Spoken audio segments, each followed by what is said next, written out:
চ্যানেলে আমি তোমাদেরকে ওয়েলকাম জানাচ্ছি। আজকে খুব গুরুত্বপূর্ণ একটা আলোচনা আমরা করতে চলেছি। সেটা হচ্ছে, সামনেই আমরা জানি আমাদের ম্যাকআউট ইউনিভার্সিটির স্টুডেন্টদের, মানে যারা এমবিএ পড়ছে, তাদের পরীক্ষা, ফার্স্ট সেমেস্টারের পরীক্ষা। এবং এরা হচ্ছে 2025-এর ব্যাচ।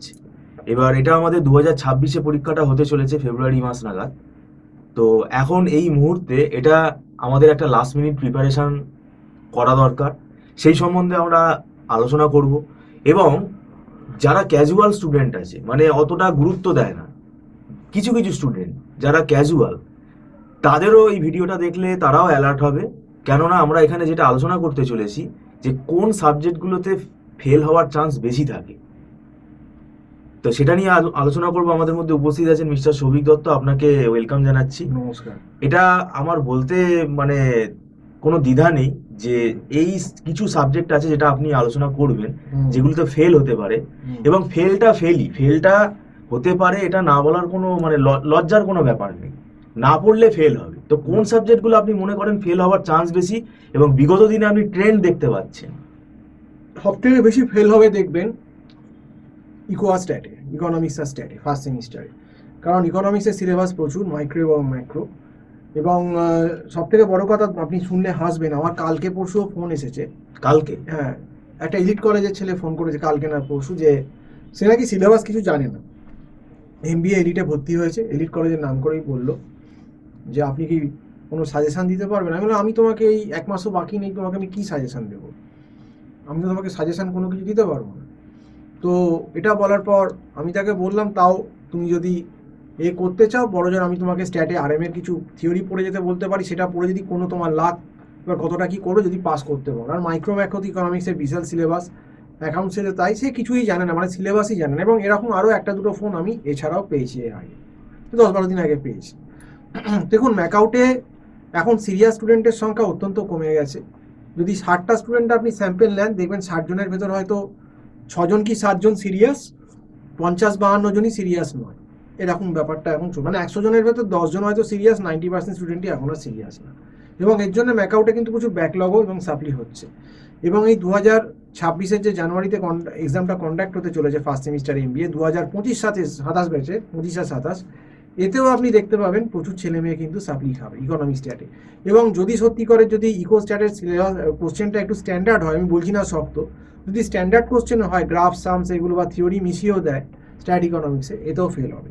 এবার স্ট্যাটে আরএমের যে পার্টটা আছে, থিওরি পার্ট, রিসার্চ মেথোডোলজি, সেখান থেকে যদি 10-15-20 নম্বর কোশ্চেন আছে, সেগুলো থিওরি পড়ে কিছু স্টুডেন্ট হয়তো ভালো নম্বর না পেলেও পাস করার চেষ্টা করতে পারে।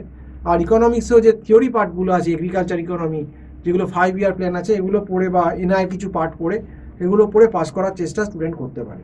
কিন্তু নম্বর কখনোই ভালো হবে না। এবং এখন যারা পরীক্ষার 1 মাস আগে বা 20-25 দিন আগে সিলেবাস খুলছে, টিচারকে ফোন করছে, তাদের আজ যাই হোক ভালো রেজাল্ট হবে না। এবং যাদের কপাল খারাপ থাকবে তারা ফেল করবে, এটা খুব স্বাভাবিক ব্যাপার। এবং আপনি জানেন, আমরা বহুবার ভিডিওতে এসে বলেছি বারবার যে তোমরা ফার্স্ট সেমে প্রথম থেকে পড়ো। আমরা 2025 সালে সেই জানুয়ারি ফেব্রুয়ারি থেকে বলে আসছি। আপনি ভিডিও যদি লক্ষ্য করেন দেখতে পাবেন যে আমরা কতবার বলেছি। তো এখন ব্যাপারটা যারা সিরিয়াসলি নিয়েছেন ভালো, আর যারা সিরিয়াসলি নেননি সেক্ষেত্রে কিন্তু আমার কিছু করার নেই সেক্ষেত্রে। এবং এই সিলেবাসটা আপনি যতদূর বলেছেন 1 বছরের সিলেবাস, 1 বছর পুরো 1 বছর না হলো 8 মাস 9 মাস তো বটেই, তবে 70%-80% সিলেবাস কভার হয় স্ট্যাট ইকোনমিক্সে।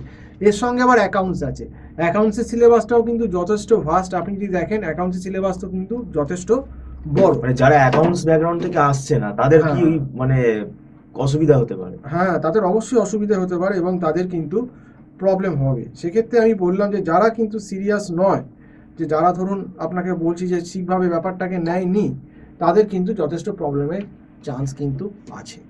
তো এই জন্যই আমি বারবার স্টুডেন্টদের বহুভাবে সাবধান করেছি, চেষ্টা করেছি। এখন ব্যাপারটা আপনাকে তো বললাম যে যেভাবে ব্যাপারটা নেয়, এখন যে সিরিয়াস এবার দেখুন, সে কাউকে তো বলে আমি জোর করে, এরা যথেষ্ট বড় ছেলে মেয়ে, এদেরকে তার আমি বুঝিয়ে বলে এইভাবে করতে পারবো না। তো এদেরকে নিজেদেরকেই বুঝতে হবে ব্যাপারটা। তো সেক্ষেত্রে যে বুঝবে, আর যে বুঝবে না, এখানে কারোর কিছু করার নেই। আর ওই প্রিভিয়াস ইয়ার কতগুলো কোশ্চেন পড়ে চলে গেলাম, ওই লজিক এখন আর খাটবে না, এখন আর ওইসব লজিক কখনো খাটে না, এগুলো বলে লাভ নেই।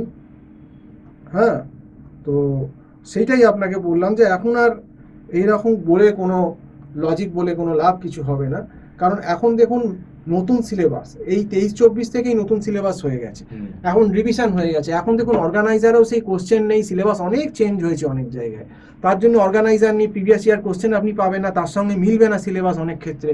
এবং এখন পুরো ব্যাপারটাই ট্রেন্ডটা নতুন, আর এখন আর ম্যাকআউটে অর্গানাইজার থেকে তো কোশ্চেন করেই না। আর প্রথম কথা সিলেবাসে এখন অনেক আমূল পরিবর্তন হয়েছে 23 সাল থেকে। তাহলে এই 23-এর পর যদি পরিবর্তন হয়ে থাকে, এই 2-3 বছরে তো আপনি সেই ট্রেন্ড পাবেন না কোশ্চেনে। এখন প্রত্যেক বছরই সিলেবাস কিছু না কিছু চেঞ্জ হচ্ছে, ট্রেন্ড চেঞ্জ হচ্ছে। তো সেই জন্যে যে সমস্ত স্টুডেন্টরা যারা সিরিয়াস না তাদেরকে কিন্তু ফল ভোগ করতে হবে, এবং যারা সিরিয়াস, যারা একটু মোটামুটি প্রথম থেকে পড়েছে, তাদের মনে হয় না আমার কোনো অসুবিধে হবে বলে। তো যাই হোক, সম্পূর্ণ ভিডিওটা দেখার জন্য অসংখ্য ধন্যবাদ। নমস্কার, আজকে এই অবধি বলেই শেষ করছি। নমস্কার।